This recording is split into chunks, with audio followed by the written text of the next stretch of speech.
ચાલુ વર્ષે રાજ્યમાં અલ નીનોની અસર છે અને અલ નીનોની અસરના કારણે જે ઘણા લોકો ન્યૂઝ મીડિયા તરફથી જે દુષ્કાળની એક વ્યથા બતાવી રહ્યા છે તે મુજબ આપણે આજે દુષ્કાળને લઈને વાત કરવાની છે કે અલ નીનોની અસરના કારણે શું વરસાદ નહીં પડે અને વરસાદ નહીં પડે તો શું દુષ્કાળ પડશે તો શું થશે આગળ વિશેષ માહિતી છે વિડીયોની અંદર મિત્રો. એ વિડીયો છે તે એન્ડ સુધી જોતા રહેજો મિત્રો. તો વાત કરી લઈએ મિત્રો અલ નીનોની જે અસર છે ને તેના વિશે સૌથી પહેલાં તો વાત એ જ કરી લઈએ, પછી બીજી પવનની માહિતી આપવી છે અને પછી જે અત્યારે છૂટાછવાયા વરસાદની પણ માહિતી આપવી છે એ આપણે આપીએ. પણ પહેલાં દુષ્કાળને લઈને જે એક ત્યારે હાલ અફવા પણ ફેલાઈ રહી છે તેના વિશે આપણે વાત કરી લઈએ થોડી. તો એમાં મિત્રો એવી રીતેની વાત છે કે દુષ્કાળની લઈને જે માહિતી છે એમાં આપણે અલ નીનો અને લા નીનો બે પ્રકારની સિસ્ટમ રચાતી હોય છે, જેમાં અત્યારે હાલ અલ નીનો પણ એક્ટિવ નથી અને લા નીનો પણ એક્ટિવ નથી. ત્યારે હાલ 0-0 છે, એટલે કે બેલેન્સિંગ છે 0-0 અત્યારે હાલ. અને આ એટલું ચોક્કસથી છે કે અલ નીનો છે તે પોઝિટિવ થવા તરફ જઈ રહ્યો છે. હજી પોઝિટિવ થઈ નથી ગયો, પરંતુ અલ નીનો પોઝિટિવ થાય તે પહેલાં આમાં ચોમાસાને લઈને અસર થતી હોય છે, પરંતુ આવડી મોટી અસર જે છે તે ના થતી હોય. જેમાં અલ નીનો પોઝિટિવ થાય તો વરસાદ બિલકુલ ના પડે, દુષ્કાળ જેવો માહોલ થાય, પાણીની તંગી સર્જાય. આવું અત્યારે બને એવી હાલ પૂરતી તો શક્યતા નથી.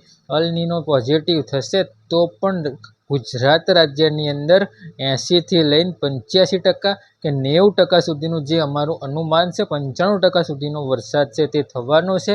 એટલે કે જે સિંચાઈ માટેનું પાણીની જરૂરિયાત છે તે જરૂરિયાત મુજબ વરસાદ છે તે થઈ જવાનો છે.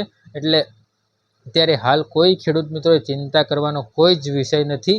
વરસાદ છે તે કન્ટિન્યુ જ થવાનો છે. હા, એટલું ચોક્કસથી છે જે 100%, 110%, 120%, 115%, 100% પ્લસ વરસાદ થતો હતો કે 95% પ્લસ વરસાદ થતો હતો એ નહીં થાય, પરંતુ એનાથી ઓછો વરસાદ થશે, જે 90થી લઈને 95% વરસાદ થશે.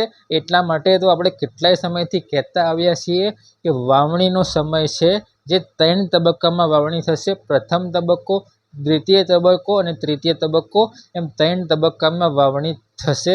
આવી રીતે આપણે કેટલાય ટાઈમથી કહેતા આવ્યા છીએ મિત્રો. હવે આ અલ નીનોની વાત અહીંયા પૂરી થઈ ગઈ. પવનની સ્પીડની વાત કરી લઈએ તો પવનની સ્પીડ છે તે અત્યારે હાલ હવે ઘણી જગ્યાએ પવનની સ્પીડમાં વધારો ઘટાડો જોવા મળી રહ્યો છે. બાકી અત્યારે હાલ પવનની જે સ્પીડ છે તે અત્યારે હાલ પવનની સ્પીડ ઘણી ઓછી થઈ ગઈ છે.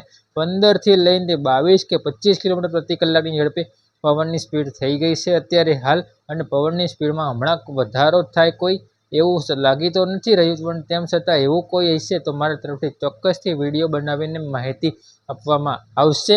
બીજી વાત કરી લઈએ આપણે વરસાદની છૂટાછવાયા વરસાદ, જેમાં અડધો ઇંચ 1 ઇંચ સુધીનો વરસાદ થઈ શકે તેવા વિસ્તારો, જેમાં સાબરકાંઠા, બનાસકાંઠા, અરવલ્લી જિલ્લો, જેમાં મોડાસા જેવા વિસ્તારોનો સમાવેશ થાય છે. અને મધ્ય ગુજરાતના કપડવંજ, કઠલાલ જેવા વિસ્તારો અને મધ્ય ગુજરાતના ગાંધીનગર, અમદાવાદ, નડિયાદ અને આણંદ જેવા વિસ્તારોની અંદર અંશતઃ વાદળછાયું વાતાવરણ રહે તેવી પણ હાલ પૂરતી શક્યતાઓ જોવા રહી છે. બાકી વરસાદને લઈને મધ્ય ગુજરાતમાં હાલ કોઈ એવી શક્યતા નથી કે વરસાદ પડશે, વાદળછાયું વાતાવરણ રહેશે. તો મિત્રો અત્યારે હાલ વિડીયોની અંદર પવનની સ્પીડ, અલ નીનોની વાત કરી લીધી અને વરસાદની પણ વાત કરી લીધી છે મિત્રો. અત્યારે હાલ વિડીયોની અંદર આટલું જ. જે મિત્રો ચેનલ ઉપર નવા આવ્યા હોય, ચેનલને સબસ્ક્રાઈબ ના કરી હોય, ચેનલને સબસ્ક્રાઈબ કરી દેવી, વિડીયોને લાઇક કરી દેવી અને વિડીયોને તમામ ગ્રુપમાં શેર કરી દેવો, જેથી કરીને આ એક વિશેષ અપડેટ જે અલ નીનોની માહિતી આપી, જે અફવા ફેલાઈ રહી હતી તે અફવાની માહિતી બધા સુધી સત્ય હકીકત પહોંચી શકે.